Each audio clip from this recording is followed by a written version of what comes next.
Mais attends, là, je suis censée parler de quoi, là? Ah, mais oui, ça y est, je sais. On va parler de neuroatypicité. Générique.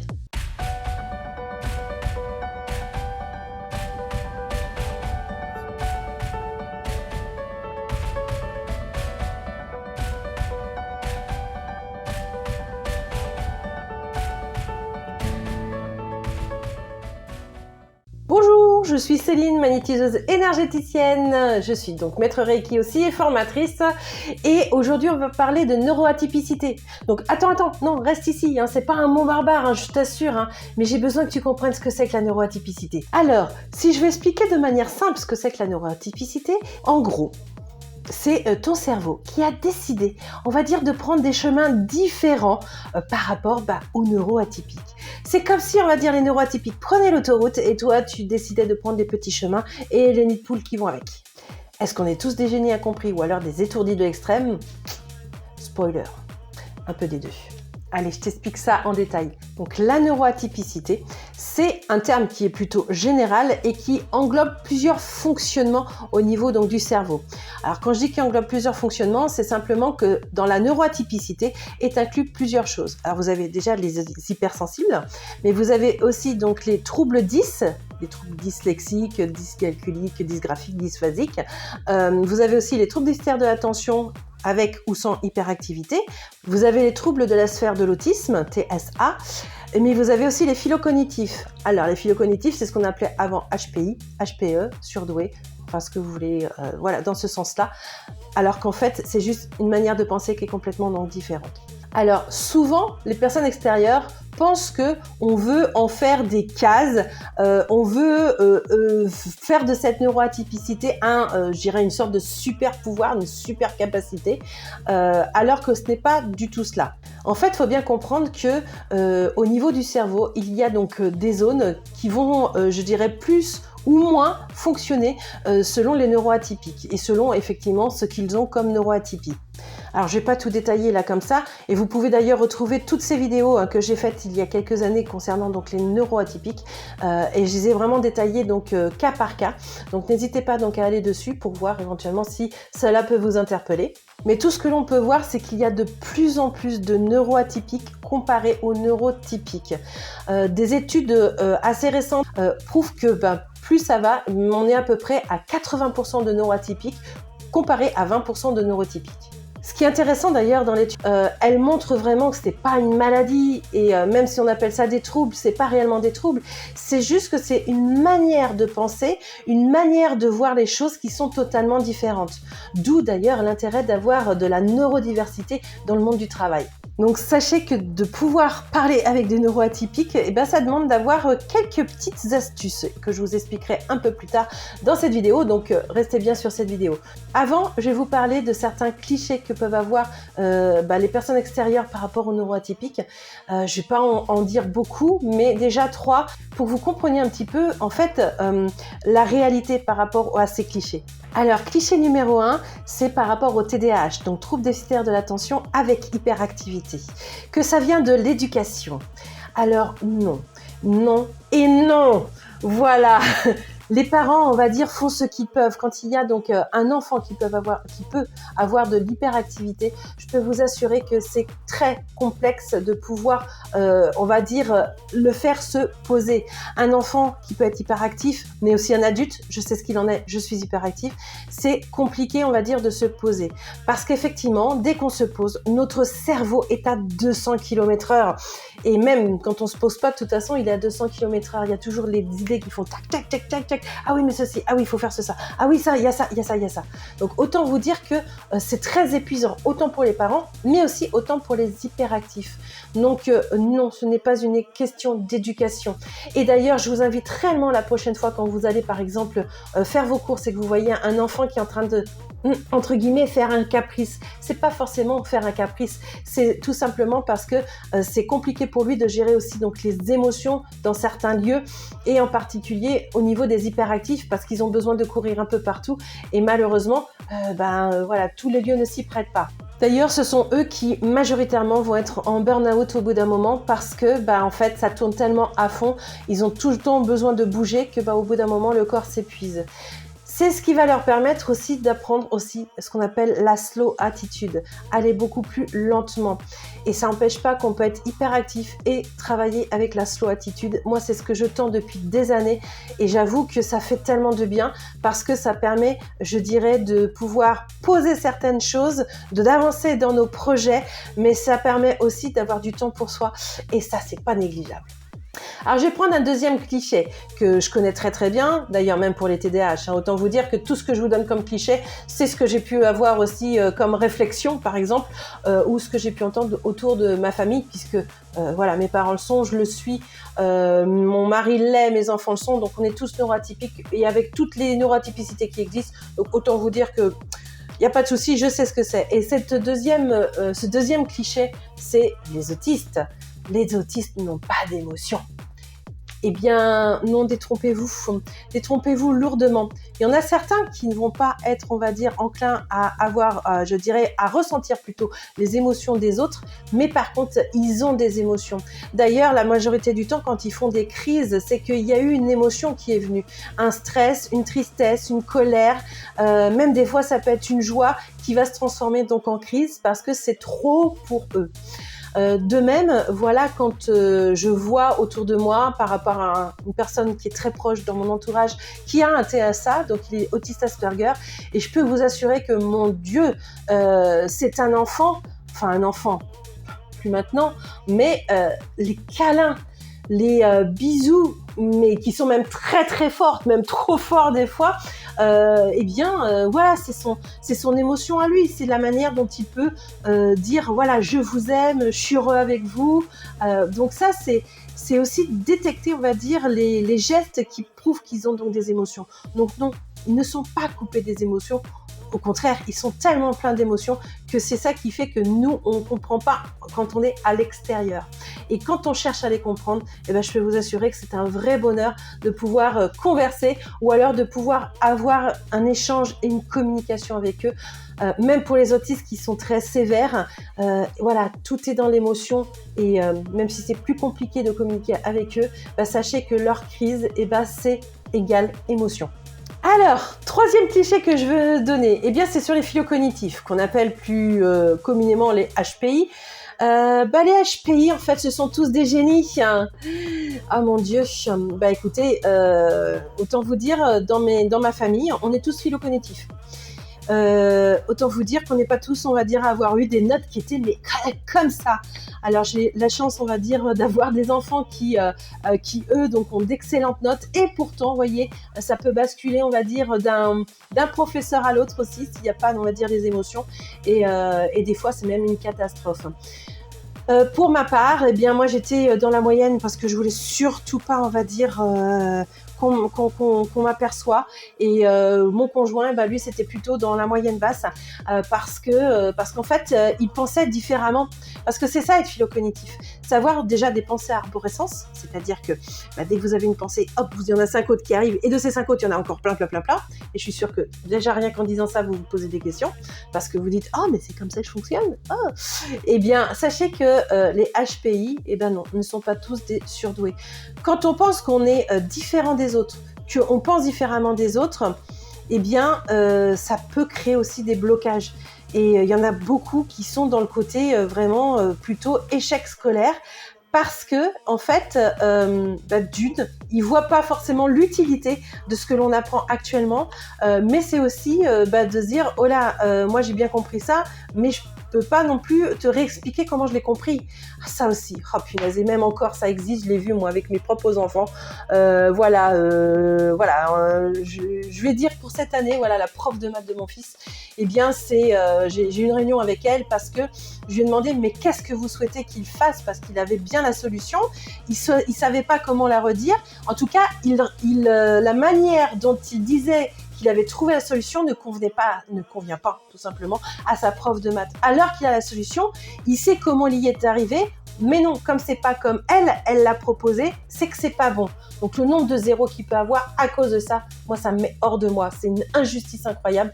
Bref, je sais que je vais mettre à dos certains profs peut-être, mais j'aimerais juste que vous mettiez à la place justement des neuroatypiques, parce que on a les solutions, on peut savoir comment on est arrivé à cette solution. Des fois, non, c'est vrai, mais on a la solution. Quel est le plus important? Est-ce que c'est réellement de savoir comment on y est arrivé, ou c'est d'avoir la solution? Voilà, dans la vie de tous les jours, quand on a des soucis, est-ce que il faut absolument avoir la solution que vous souhaitez, ou alors c'est de trouver la solution et qui nous permet finalement de nous cogiter aussi de notre manière. Bref, excusez-moi. Là, c'était mon petit coup de gueule, voilà, tout simplement. Mais voilà, vous voyez, par rapport à cette prof de maths, eh bien, j'ai simplement demandé qu'est-ce que vous souhaitez exactement. Et elle m'a dit qu'il répète par cœur ce que je lui ai dit, ou alors la phrase du bouquin. Et là, je me suis dit, oh, on est très très mal encore. Parce que lui, il n'a pas appris, on va dire, à travailler comme ça. Dans le collège où il était avant, c'était un super collège. Et en fait, il leur apprenait à réfléchir et pas à apprendre par cœur. Et c'est par les exercices, parce qu'il faisait des exercices et encore des exercices et toujours des exercices, où avec ces exercices, ils ont pu allier la théorie pour qu'ils comprennent. D'ailleurs, c'est bien pour ça que mon fils, il a quand même eu son brevet avec mention. À chaque fois, j'ai quand même, je préfère le dire, c'est pas que c'est ma fierté, mais c'est surtout que c'est pour vouloir dire que, vous voyez, c'est pas parce qu'il pense différemment qu'il ne va pas réussir dans la vie. C'est vraiment ça. Bref, je stoppe ici, parce que sinon, je pourrais aller très très loin. Sachez que la neuroatypicité, même si on travaille pas de la même manière, eh bien, c'est un atout. Et d'ailleurs, vous avez des études qui ont été faites, en particulier donc en Belgique, par exemple sur les TDAH, où c'est prouvé scientifiquement comme quoi ils sont plus créatifs et ils proposent souvent des solutions qui sont totalement innovantes. Ça revient à ce que je viens de dire juste avant. Mais si vous réfléchissez bien, il y a beaucoup d'inventeurs, il y a beaucoup de physiciens aussi, mais qui ont des neuroatypicités. Einstein en particulier est connu pour avoir des neurodiversités, des neuroatypicités, voilà, telles que effectivement le côté dyslexique, mais aussi donc le côté autistique.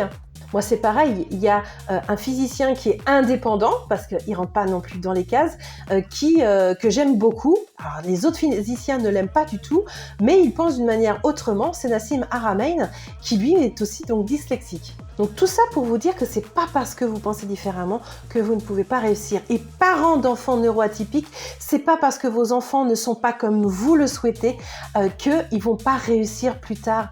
Et au contraire, c'est de les aider, je dirais, dans leur neuroatypicité, plus qu'on va dire de vouloir faire en sorte qu'ils rentrent dans vos cases. Alors, voici 3 choses que je vous propose de faire, justement, que ce soit en tant que neuroatypique ou en tant que personne extérieure aux neuroatypiques, pour pouvoir mieux les comprendre. Première chose à faire, ça va être déjà de les écouter et en même temps d'éviter de minimiser leurs ressentis. Parce que quand on écoute, souvent c'est « Oh, mais c'est pas grave », etc. Non. Même déjà, je dirais, ça, c'est même pas à faire, même en dehors des personnes qui sont neuroatypiques, c'est pour tout le monde. Effectivement, même pour les enfants, souvent on leur dit « Oh, c'est pas grave, c'est rien, etc. » Alors que pour un enfant, c'est quelque chose. Quand on accueille les émotions et les sentiments des neuroatypiques, mais aussi des enfants, je dirais, de manière générale, eh bien, l'enfant, il se crée, il y a des zones au niveau neuronal aussi qui se créent, qui leur permet aussi de ne pas se mettre en position aussi de victime, mais aussi de se sentir, on va dire, important. Quand on nous écoute, eh bien, on se sent important. Alors, ça ne veut pas dire qu'on va avoir de l'ego, non, ça veut dire qu'on a de la valeur. Parce que qui dit neuroatypicité dit souvent mauvaise estime de soi. Et quand on prend cas des sentiments, des émotions des neuroatypiques, eh bien, ça permet de se dire « Ouais, tu as de la valeur, ce que tu dis, ça m'intéresse. » Et là, par contre, ça va pouvoir l'aider dans la confiance en soi et pour l'estime de soi. Alors, deuxième chose à faire, et Dieu sait si moi j'ai beaucoup travaillé là-dessus, c'est d'être patient. Parce que quand il y a des neuroatypiques, voilà, phylocognitifs, hyperactifs, ou le côté aussi autistique, qui sont dans leur, je dirais, dans leur sujet, et là, et blablabla, et blablabla, et blablabla, et blablabla, et ça peut durer longtemps.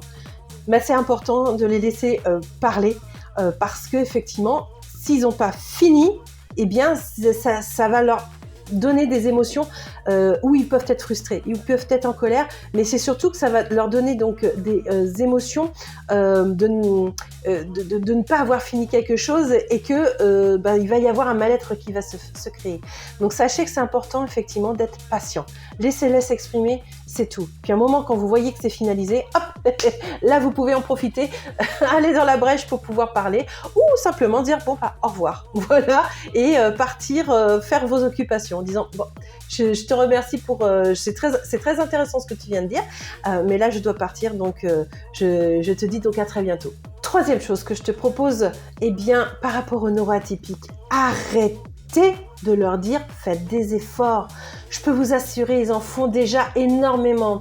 Je vais prendre mon cas, par exemple, dans la dysphasie, parce que c'est vrai que le côté dysphasique pour moi est très prenant, en particulier au niveau des stagiaires.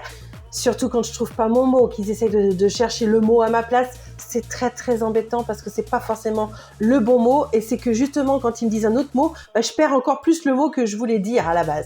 Donc c'est juste pour vous dire que voilà, un hyperactif, il fait des efforts, je peux vous l'assurer, pour faire en sorte d'être moins hyperactif.